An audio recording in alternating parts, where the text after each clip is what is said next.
ಹೋಟೆಲ್ನಲ್ಲಿ ಊಟ ಮಾಡೋ ಮುನ್ನ ಎಚ್ಚರ ಎಚ್ಚರ.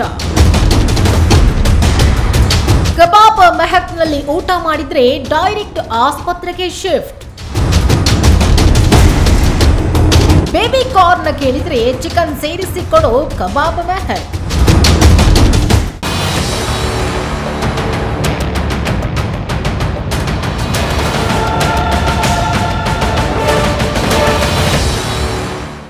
ಒಂದು ದಿನ ಆದ್ರೂ ನೆಮ್ಮದಿಯಾಗಿ ಫ್ಯಾಮಿಲಿ ಸಮೇತ ರೆಸ್ಟೋರೆಂಟ್ನಲ್ಲಿ ಊಟ ಮಾಡೋಕೆ ಎಲ್ಲರೂ ಇಷ್ಟಪಡ್ತಾರೆ.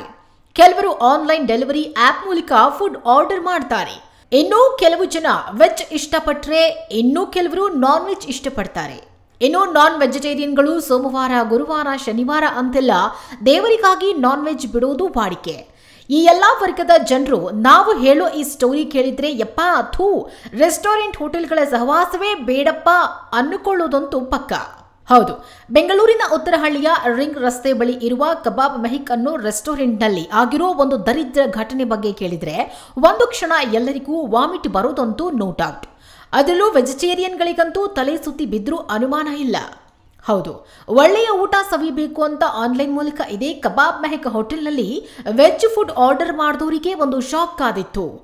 ಆಹಾ ಎಷ್ಟು ಚೆನ್ನಾಗಿದೆ ಅಂತ ಬಾಯಿ ಚಪ್ಪರಿಸಿ ತಿನ್ನೋರೆಲ್ಲ ಇವರಿಗೆ ಆಗಿರೋ ಅನುಭವ ಒಮ್ಮೆ ಕೇಳಿ.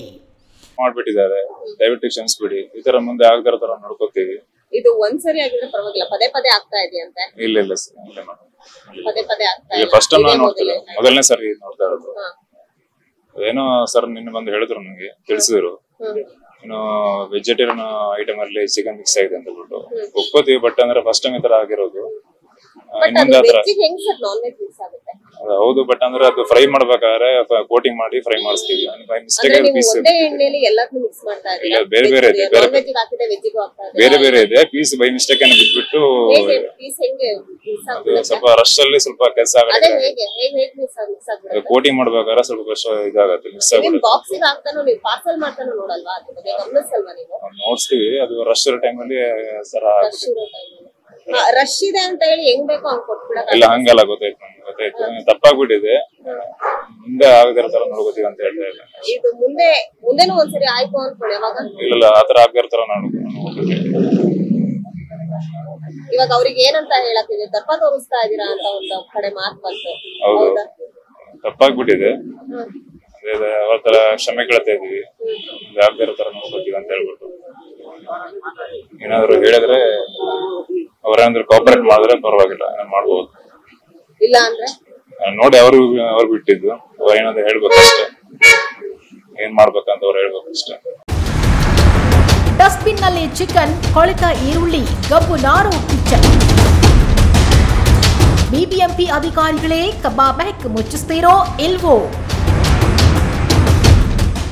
ವಿಚಾರ ತಿಳಿತಾ ಇದ್ದಂತೆ ರಿಯಾಲಿಟಿ ಚೆಕ್ಗೆ ಅಂತ ತೆರಳಿದ್ದ ನಮ್ಮ ಸ್ಪೀಡ್ ನ್ಯೂಸ್ ತಂಡಕ್ಕೆ ಬೆಚ್ಚಿ ಬೀಳಿಸೋ ದೃಶ್ಯಗಳು ಸೆರೆ ಸಿಕ್ಕಿದೆ. ಬೇಬಿ ಕಾರ್ನ್ ಮಂಚೂರಿ ಆರ್ಡರ್ ಮಾಡಿದ್ರೆ ಮಂಚೂರಿ ಜೊತೆ ಕಬಾಬ್ ಮಿಕ್ಸ್ ಮಾಡಿರೋ ಈ ಹೋಟೆಲ್ನ ಕಿಚನ್ ಒಮ್ಮೆ ನೋಡಿದ್ರೆ ಸಾಕು ತಲೆ ತಿರುಗಿ ಬೀಳೋದಂತೂ ಪಕ್ಕ. ಹೊರಗಿನಿಂದ ಅದ್ಭುತವಾಗಿ ಕಾಣೋ ಈ ರೆಸ್ಟೋರೆಂಟ್ ಒಳಗಿನಿಂದ ಮುನ್ಸಿಪಾಲ್ ತೊಟ್ಟಿಗಿಂತ ಕಡಿಯಾಗಿದೆ. ಈ ಕಬಾಬ್ ಮೆಹಕ್ನಲ್ಲಿ ಬಳಸೋದಿಲ್ಲ ಕೊಳೆತ ಪದಾರ್ಥಗಳು. ಕೊಳೆತ ಈರುಳ್ಳಿ, ಟೊಮ್ಯಾಟೊ, ಕೊಳೆತ ಚಿಕನ್, ಇದೇ ರೀತಿ ಎಲ್ಲವೂ ಕೊಳೆತಿರೋದನ್ನೇ ಬಳಸ್ತಿರೋ ಇವರನ್ನ ಕೇಳೋರೇ ಇಲ್ಲ. ಕಿಚನ್ ಒಳಗೆ ಕಾಲಿಟ್ರೂ ಕಸ, ಕೊಳೆತ ವಾಸನೆ, ಡಸ್ಟ್ಬಿನ್ ಪೂರ್ತಿ ರಾಶಿ ರಾಶಿ ಕೊಳೆತ ಚಿಕನ್. ಇವರು ಮಾಡ್ತಿರೋ ಅನಾಚಾರಕ್ಕೆ ಒಳ್ಳೆಯ ರೀತಿ ಹೈಜಿನ್ ಆಗಿ ನಡೆಸ್ತಿರೋ ಹೋಟೆಲ್ಗಳಿಗೂ ಕೆಟ್ಟ ಹೆಸರು. ಕಟ್ಟುನಿಟ್ಟಿನ ಕ್ರಮ ಅದು ಇದು ಅಂತೆಲ್ಲ ಹೇಳೋ ಬಿಬಿಎಂಪಿ ಅಧಿಕಾರಿಗಳೇ ದಯವಿಟ್ಟು ಇಂಥ ಕೆಟ್ಟ ರೆಸ್ಟೋರೆಂಟ್ಗಳ ಮೇಲೂ ಕಣ್ಣಿಟ್ರೆ ಉತ್ತಮ. ಬರೀ ಪ್ಲಾಸ್ಟಿಕ್ ಕವರ್ ಸೀಸ್, ರಸ್ತೆ ಕ್ಲೀನ್ ಅಂತೆಲ್ಲ ತಲೆ ಕೆಡಿಸಿಕೊಳ್ಳೋ ಜೊತೆಯಲ್ಲಿ ಈ ರೀತಿಯ ಕೆಟ್ಟ ರೆಸ್ಟೋರೆಂಟ್ಗಳನ್ನ ಪಟ್ಟಿ ಮಾಡಿ ಎಲ್ಲವನ್ನ ಮುಚ್ಚಿಸಬೇಕು. ಅತಿ ಹೆಚ್ಚಾಗಿ ಮುಸ್ಲಿಂ ಹೋಟೆಲ್ನಲ್ಲಿ ಈ ರೀತಿಯ ಘಟನೆಗಳು ಬೆಳಕಿಗೆ ಬರ್ತಾ ಇದ್ದು ಉದ್ದೇಶಪೂರ್ವಕವಾಗಿ ಈ ರೀತಿ ಮಾಡಲಾಗ್ತಿದೆಯಾ ಅನ್ನೋ ಅನುಮಾನಗಳು ಸೃಷ್ಟಿಯಾಗ್ತಿದೆ. ಏನೇ ಹೇಳಿ ವೀಕ್ಷಕರೇ, ರೇಟ್ ಕಮ್ಮಿ ಇದೆ ಅಂತೆಲ್ಲ ಇಂತಹ ಕೆಟ್ಟ ರೆಸ್ಟೋರೆಂಟ್ಗಳಿಗೆ ಹೋಗಿ ಅಥವಾ ಮನೆಯಲ್ಲೇ ಆನ್ಲೈನ್ ಆರ್ಡರ್ ಮಾಡೋ ಮೂಲಕ ಇಂತಹ ಕೆಟ್ಟ ಘಟನೆಗಳನ್ನ ಅನುಭವಿಸೋ ರೀತಿ ಮಾಡ್ಕೋಬೇಡಿ. ಇನ್ನು ಬಿಬಿಎಂಪಿ ಅಧಿಕಾರಿಗಳು ಈ ಕೂಡಲೇ ಇಂತಹ ರೆಸ್ಟೋರೆಂಟ್ಗಳನ್ನ ಪತ್ತೆ ಹಚ್ಚಿ ಅವರ ವಿರುದ್ಧ ಕಠಿಣ ಕ್ರಮ ಕೈಗೊಳ್ಳಬೇಕು. ಮುಂದಿನ ದಿನಗಳಲ್ಲಿ ಇಂಥ ಘಟನೆಗಳು ಆಗದೆ ಇರೋ ರೀತಿ ಎಚ್ಚರ ವಹಿಸಿದ್ರೆ ಉತ್ತಮ ಅನ್ನೋದು ಎಲ್ಲ ಸಾರ್ವಜನಿಕರ ಮತ್ತು ಸ್ಪೀಡ್ ನ್ಯೂಸ್ನ ಕಳಕಳಿ. Varun M, speed news Kannada, Bengaluru.